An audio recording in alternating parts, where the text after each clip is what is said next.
Herkese merhabalar, ben Huri. Huri Metek Mutfak'ta mutfağıma hoş geldiniz.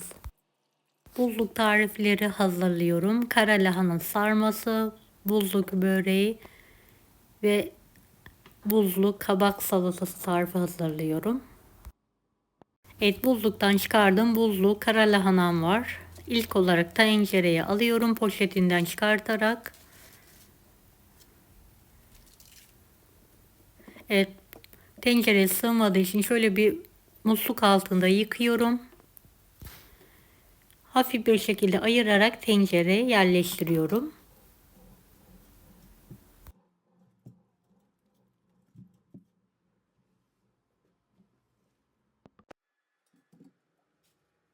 Bir buçuk tatlı kaşığı tuz serpiyorum.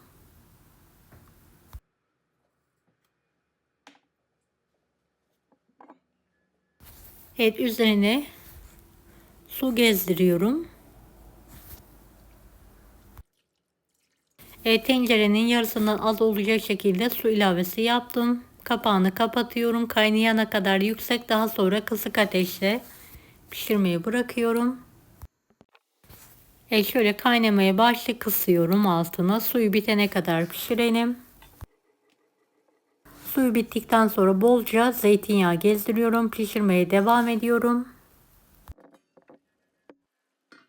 3-4 dakika sonra altını kapatarak dolmamı dinlenmesi için kenara kaldırıyorum.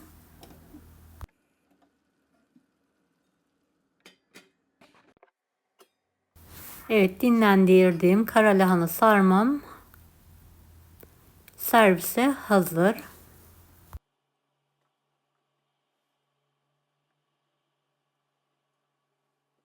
Gördüğünüz gibi pirinçler patlamadı.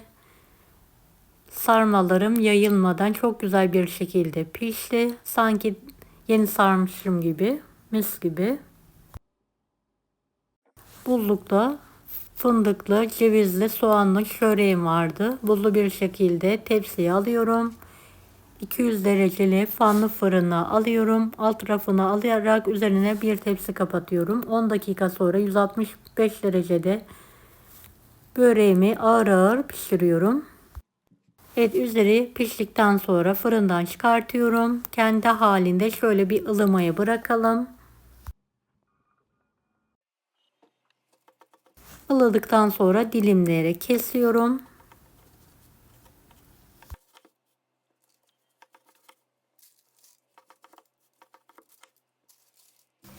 Beni hangi ülkeden veya şehirden izliyorsunuz merak ediyorum. Yoruma yazarsanız sevinirim.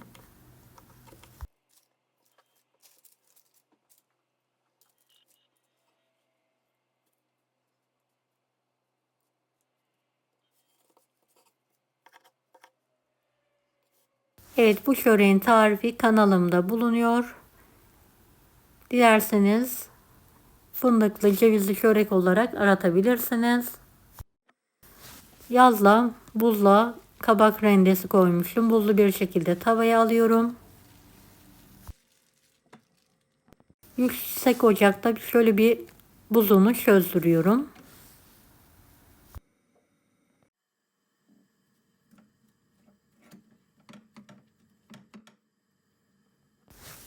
Ve tamamen buzluğunu çözdükten sonra şöyle bir karıştırıyorum. Üzerine zeytinyağı veya sıvı yağ gezdirelim. Kavuralım. Biraz da tuz serpiyorum. Suyunu çekene kadar kavuralım.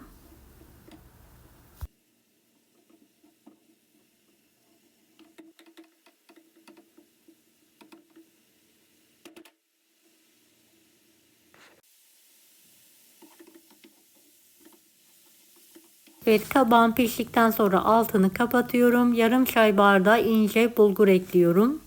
Karıştırıyorum.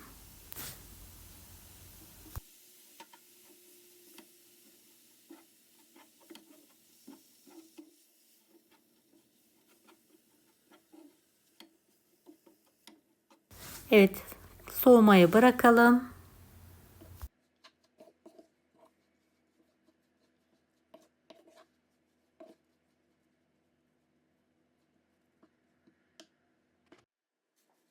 Soğuduktan sonra bir yemek kaşığı ceviz ekliyorum.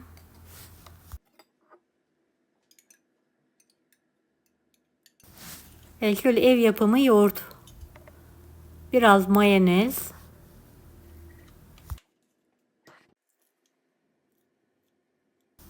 3-4 diş sarımsak eziyorum.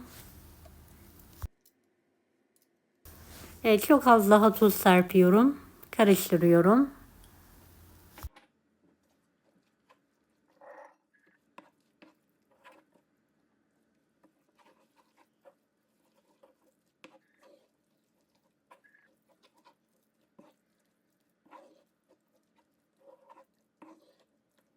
Yoğurdun miktarını kıvamına göre kendiniz ayarlayabilirsiniz.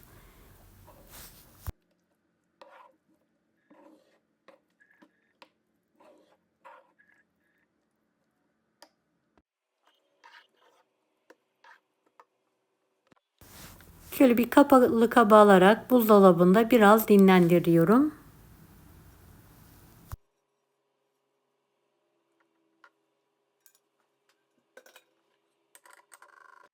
Servise yakın buzdolabından çıkartarak servis tabağına alıyorum. Gördüğünüz gibi kıvamı biraz daha koyulaştı. Üzerine kırmızı toz biberli yağ gezdiriyorum.